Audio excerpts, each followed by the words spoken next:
Hey, what's going on, Game Leapers? This is Eggs, and in today's video, 15 most broken champions for 12-19, based on the updated changes that Riot released on Twitter yesterday, and we do have some new inclusions, so make sure you stick around for the whole video, and also make sure, guys, if you want to master any of these champions, if you want to perfect your micro, your macro in the game, we have all the resources you need on our website, GameLeap.com, which is linked in the description and comment section. Our challenger players and coaches from around the world upload daily videos, and that is to help you become the best player you can possibly be. So let's get into these 15 champions, and we'll start by talking about 4 top laners for 12-19. So the first of these is AAtrox. Now AAtrox, I know he's kind of getting nerfed because Eclipse is getting nerfed, right? So in terms of the lethality from Eclipse, it's going from 18 to 12. This means in terms of actually just one-shotting champions, especially squishy champions, there is just less chance of an AAtrox player doing that. But here's the thing, ever since his Q sweet spot damage got buffed, anyone who can actually play AAtrox to a decent extent can really abuse this because your Q's, the sweet spot, it's a really important part of actually playing him well. So yes, Eclipse might be getting nerfed, but you still have the Q sweet spot, and you also have Gore Drinker as an alternative mythic. And Aatrox's win rate in pretty much every single elo with Gore Drinker is still very strong. So Aatrox will continue to be a dominant force in the top lane in 12-19, just like this next champion, Darius. And we shouldn't have to get too much into detail here because Darius has been frothing the durability meta. Ever since 12-10 hit the Rift, he has been loving life. In terms of the Conqueror stacking, in terms of your W now being on a 5-second cooldown, the extended trades, it's very hard to beat him. Also because champions are just tankier, Darius destroys them. So Darius and Aatrox continue to be in these countdowns. Now, a champion who's recently been included in this countdown, this is Garen. And next patch in 12-19, an interesting change, to say the least, is hitting the Rift. So what's happening is your Judgment, your E, where you spin around, this is actually going to deal more damage based off your critical strike chance. And you might be thinking, why on earth would Garen build crit? Well, you actually kind of do. Because you want the attack speed to pump up the damage in your E, that's why you get Berserker's Greaves, and then after Stride Break, you get Mortal Reminder. This item has crit, and if you really are a Chad Garen player, especially if you're snowballing in a game, you can even opt for stuff like Phantom Dancer, then Infinity Edge, so you hit that 60% crit point, and your E deals a lot of damage already. Next patch, it will deal even more damage, so I think this is going to be one of the most obnoxious things in League of Legends. It might be a bit risk-reward, but the rewards will be huge in 12-19 playing Garen. Now, the final top laner, if you do not want to play any of these 3 champions, then Sett is the next best in line. The reason Sett is here is because of the buffs a couple of patches ago, so to your W's damage and to the slow in your face breaker. This makes it very difficult for enemy champions to escape and makes your early game even stronger because the slow is increased by 20%. Just be a little bit careful picking Sett because you do have some very hard matchups. So Renekton is one champion because his W completely destroys your shield, so it might be a little risky blind picking him, but you do so well against so many top laners. Just practice your combos, and you can do so by watching our videos on our website, and you should be good. Now heading to the mid lane, just like the top lane, we have 4 champions to mention here. So the first of these is a champion who's getting buffed. So if you want to play an AP assassin in the mid lane, Fizz is the #1 champion to pick. The reason being is because Fizz's E, the AP ratio is going up 15%, so from 75% to 90%. Now this is unreal for Fizz because your E, you're going to max this first, and around level 9, you should be close to getting your mythic item, Luden's Tempest. Now unfortunately, Riot have actually got rid of the mana buff to your E because this could have opened up interesting build paths with Rocket Belt and Night Harvester, so you're still going to have to go Luden's Tempest, but this much damage in your E, especially in the mid to late game once you start getting more AP from your items, Fizz will be one-shotting anyone even if he misses his ultimate. So Fizz is going to be even scarier than he already is in the majority of elos in 12-19. Now one champion who's probably taking the biggest leap in terms of going from kind of meh to just insanely broken is Syndra. Now we have detailed these changes in our 12-19 leaks video, but for Syndra, the new passive you're getting is going to empower your abilities to a ridiculous point. So your Q, you get 2 Qs once you have 40 Splinter stacks from your passive. Your E, the actual cone of your scatter of the week, is increasing to 90 degrees when you get to 80 Splinter stacks. So for anyone who isn't really that good at the game or really that good at Syndra, this is just an insane buff because how are you going to miss your E now? You are pretty much 100% going to land it. Also with your ultimate, I doubt Riot will keep it at 15% max HP, but that's what it was. So when you press your ultimate on an enemy champion, if they are at 15% of their max HP, you will just one-shot them. Now I don't know if this depends on how many spheres you already have on the Rift, because at the moment, the current iteration of Syndra, that's what your ultimate's damage depends on. So we'll have to wait and see what the changes to Syndra actually are if these go through, but that's what we've been told at the moment, and it just sounds so OP.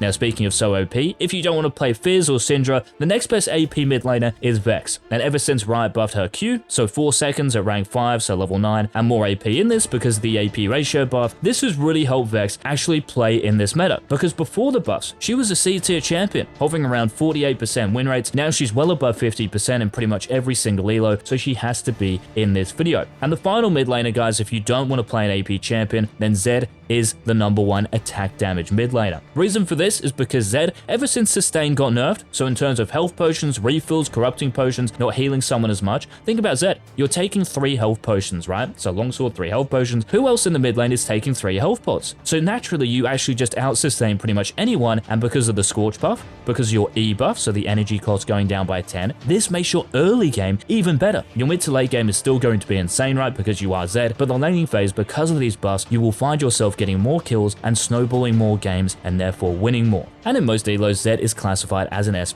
tier champion, so he is the final mid laner. Now heading into the jungle, we have 1 attack damage champion and 1 AP champion. So the attack damage champion is Bel'Veth, not Master Yi, because he is getting nerfed in 12.19. But for Bel'Veth, you're not getting nerfed, and I'm sure we all know by now just how innately broken Bel'Veth is. Whether it's the amount of mobility you have, whether it's your fast clear speed, whether it's the damage reduction in your E, the sustain you naturally have as well, the champion inherently is just unbalanced, so that's why she has to be in this countdown. And Fiddlesticks is the other jungler, so if you need to play a bit of AP, a bit of magic damage in the jungle, Fiddlesticks honestly is the #1 champion to do it on. And this is really because of those buffs a few patches ago. So your Crowstorm's base damage going up, the AP ratio in your Crowstorm going up, and remember, Fiddlesticks is all about his ultimate. If you don't have your Crowstorm, you are probably the most useless champion in the game. But because that got buffed, the big strength of yours, this has pushed him into OP territory. And I guess the Q fear duration going up as well helped. But yes, Fiddlesticks is the other jungler to consider picking in 12.19. Now heading down to the bot lane, we only have 2 AD carries for this video because Draven with the Eclipse nerf, he might get hit a bit too hard by this. But for Misfortune, even though she got nerfed in 12.18, she is actually still the standout best ADC in the game. So if you're an AD carry and you're still not picking Misfortune, like you must have been living under a rock. But let's say you don't really want to inflate your elo that much by playing Misfortune, I think the next best AD carry for 12.19 is going to be Kai'Sa. So Kai'Sa in 12.19, you're getting more passive damage. And because your passive has a lot of AP in this will open up builds where you go like Nash's Tooth, maybe Luden's Tempest. Yes, okay, because of the nerfs earlier in the season, it won't be as broken as it was when we saw a lot of mid Kai'Sa, but this will still increase your DPS by a lot. And because of the recent buffs a couple of patches ago to Kai'Sa, she's actually doing very, very well at the moment. And because of the buff coming in 12.19, she will be even stronger, so this puts her alongside Misfortune as the 2 most broken ADCs. Now staying in the bot lane, the 3 best supports, and guys, if you do enjoy these videos, please make sure to leave a like down below just to let us know. And the first support to talk about is Blitzcrank, and Blitz is actually getting changed in 12.19. Now there are a lot of changes to Blitzcrank, but pretty much the theme here, rather like trying to open up builds and maybe roles for Blitzcrank, so maybe even something like mid or jungle Blitz or even top lane Blitzcrank. But anyway, as a support, he's still going to be very, very strong. And because at the moment lots of Enchantresses are picked, so if we think about popular supports, right, like Sona, like Soraka, like Janna, like Lulu, these supports are still being picked. Blitzcrank, you land 1 rocket grab because the base damage on this got buffed not long ago, and especially if you're level 6, because the damage in your ultimate also got buffed, they go boom. Very, very easy to snowball still on Blitzcrank, and he's really not picked as much as he should be, so he's the first support. Now speaking of one of those supports Blitzcrank loves playing against, this is Janna. And Janna statistically could even be the best champion in the game at the moment, and 12.19 probably the case as well, because she's not getting nerfed. She has a 53% win rate in Platinum and above. How is that even legal? So for Janna to dodge nerfs in 12.19, it is legit a miracle. With the Q speed you now have, pair this with Glacial Augment, and when you get Moonstone Renewer because of your low cooldowns, you'll be healing so much. Very, very annoying to play against, very hard to kill champions next to Janna's as well. Just an amazing support. And the final champion to consider picking, guys, if you don't want to play Blitz or Janna, let's just say you want to hard stomp the laning phase from afar, you can just pick Zyra. This champion, even before right buffed her E, so you're not locked into that animation for as long, she was really killing it. And it's really because of the sustain changes like I mentioned for Zed in 12.14. Champions just can't heal back the amount of poke and damage you actually deal. So for Zyra, if you run something like Comet and Scorch in your first tree, the laning phase can be devastating, especially if you compare Zyra with a strong AD carry, let's say something like Caitlyn or Ashe during the laning phase. These combos are very scary to play against and almost impossible to beat given how good Zyra works with them. So those were the 15 most broken champions, guys, updated for 12.19 based on the changes we have received recently. Again, if you did enjoy the video, leave a like down below, and to make sure you don't miss any of our other future Season 12 uploads, hit that subscribe button, and until our next Season 12 upload, this has been Peace.